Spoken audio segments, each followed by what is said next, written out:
அனைவருக்கும் வணக்கம். இன்னைக்கு ஒரு கட்டுரையை பற்றி பார்க்கலாமா? இன்னைக்கு நான் பேசுறதுக்காக தேர்ந்தெடுத்த கட்டுரை சுதேசி மன்னர்கள். ராமகிருஷ்ணன் எழுதிய கட்டுரை இது. எனது இந்தியா புத்தகத்தில் இருக்கு. இந்தியா சுதந்திரம் அடைந்த போது 3 மாகாணங்களாக பிரிக்கப்பட்டிருந்தது, 3 பகுதிகளாக. அதாவது இந்தியாவுடைய பிரிட்டிஷ் இந்திய மாகாணங்கள், அது என்னென்னா சென்னை, பாம்பே, உத்தரப்பிரதேசம், கல்கத்தா,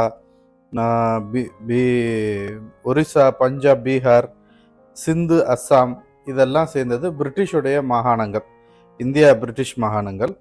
அப்புறம் 2வது தலைமை கமிஷனர் மாகாணங்கள், அது என்னன்னா பலுச்சிஸ்தான் உட்பட எல்லை பகுதியில் மேற்கு எல்லையில் இருக்கிற மாகாணங்கள். அப்புறம் 3வதாக 500க்கும் மேற்பட்ட சுதேசி மன்னர்கள் ஆண்ட மாகாணங்கள். 500க்கும் மேற்பட்ட சுதேசி மன்னர்கள் நம்ம இந்தியா விடுதலை அடைந்த பிறகும் இருந்திருக்கிறாங்க. இந்த மாகாணங்களை இந்திய நாட்டுடன் இணைக்குங்கிறதுக்கு ஒரு அமைச்சரவையை உருவாக்கியிருக்கிறாங்க. அதை பட்டேல் சர்தார் வல்லபாய் பட்டேல் அதை தலைமை வச்சிருக்கிறார். இப்போ மற்ற மாநிலங்களை சுதந்திர இந்தியாவோட இந்த மன்னர்களுடைய சமஸ்தானங்களை இணைக்கிறது சாதாரண விஷயமா இல்லை. ரொம்ப போராடி இருக்கிறாங்க. சாமதான வேத தண்டம் என்னப்படும் அனைத்து வகைகளையும் சர்தார் வல்லபாய் பட்டேல் கையாண்டதாக சொல்கிறாங்க.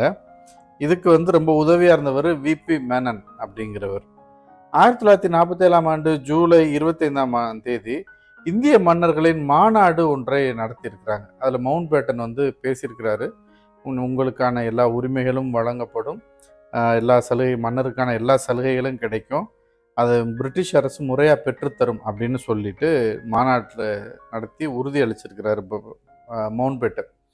அப்போது அந்த சுதேசி மன்னர்கள்லாம் பட்டேலோட பேச்சுவார்த்தை நடத்தி அவங்களுக்கான உரிமைகளை பெற்றுக்கொள்ளலாம் அப்படின்ற மாதிரி ஒரு முடிவு எட்டியிருக்கு.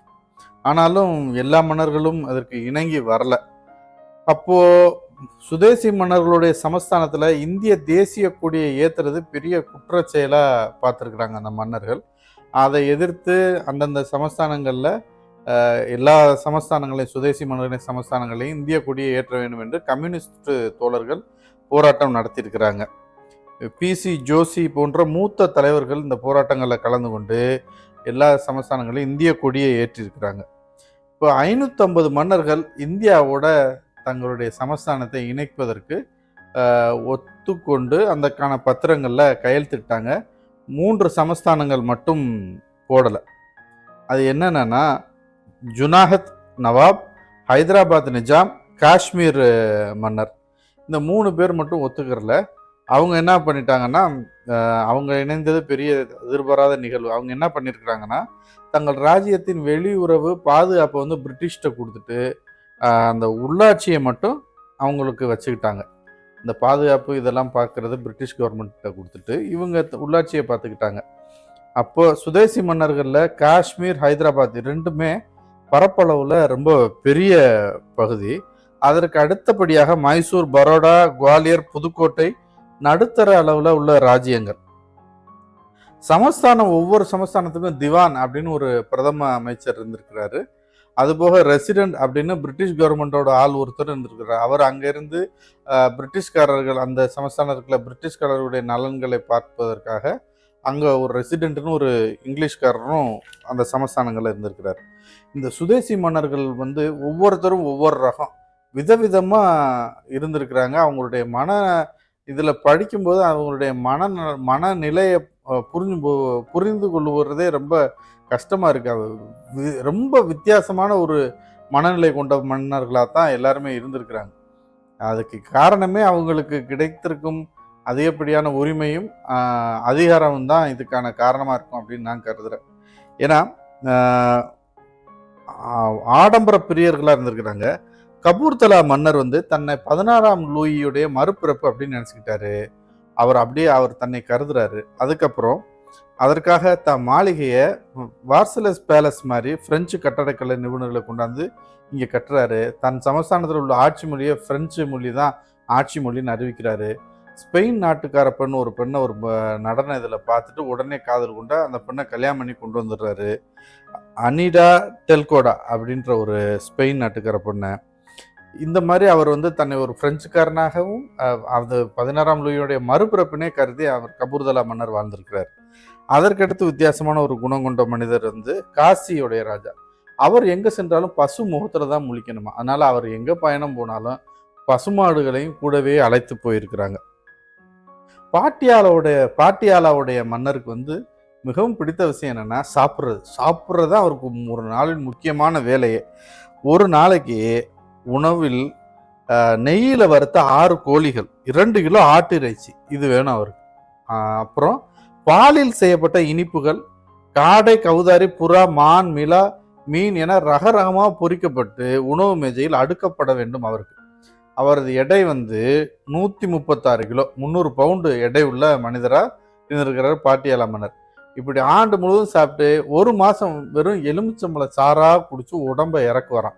உடம்பு இறங்கி மறுபடி உணவு வேட்டை தான் அந்த ஒரு மாதம் முடிஞ்சதும். இப்படியான ஒரு வித்தியாசமான பழக்கம் உள்ளவராக வந்திருக்கிறார். ராம்பூர் நவாப் வந்து கன்னி பெண்களாக தேடித்தான் அனுபவிச்சிருக்கிறாரு.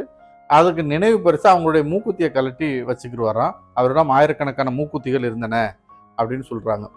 டோல்பூர் மன்னருக்கு சீட்டு விளையாடுறதுதான் உலகம். ராஜா பூபிந்தர் சிங் வந்து ரோல்ஸ் ராய்ஸ் காரு பிரியர்.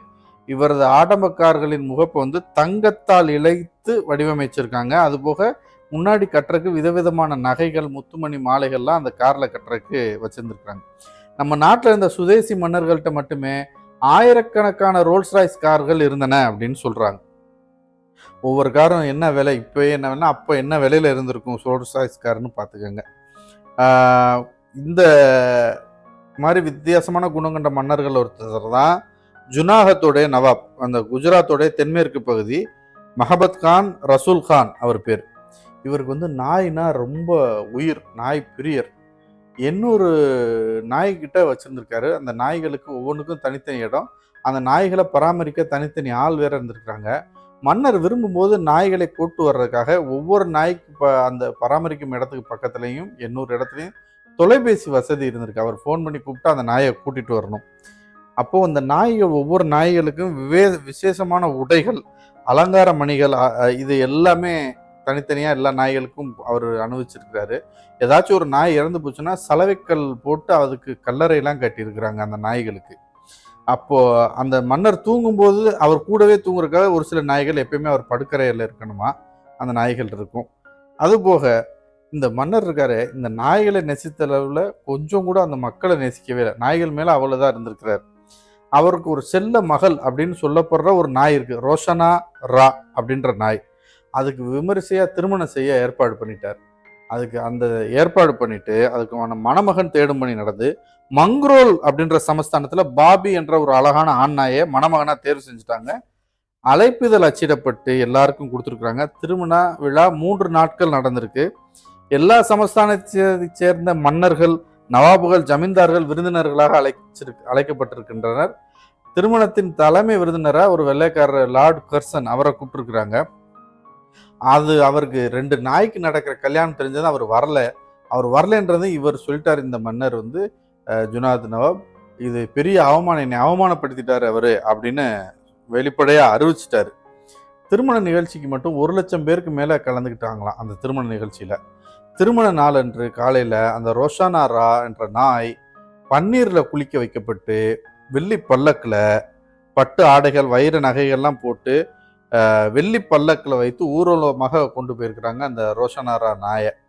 250 நாய்கள் அந்த பல்லக்கு முன்னாடி அணிவகுத்து போக, அதற்கு முன்னாடி இராணுவ பேண்டு வாத்திய இசையமைச்சுக்கிட்டே போயிருக்கு அந்த ஊர்வலத்தில், கல்யாண ஊர்வலத்தில். மணமகன் பாபி ரயிலில் வர்றதுனால இந்த சமஸ்தானத்தில் இருக்க முக்கியமான ஆட்கள்லாம் பாபியை வரவேற்கிறதாக ரயில் நிலையத்தில் மாலையோட மரியாதை செலுத்த அங்கே போய் நின்று வரவேற்று காத்திருந்தாங்களாம். மணமகனுக்கு பட்டாடை அணியப்பட்டு மாலைகள் சூட்டப்பட்டு தங்கக்காப்பு அணிவிக்கப்பட்டது.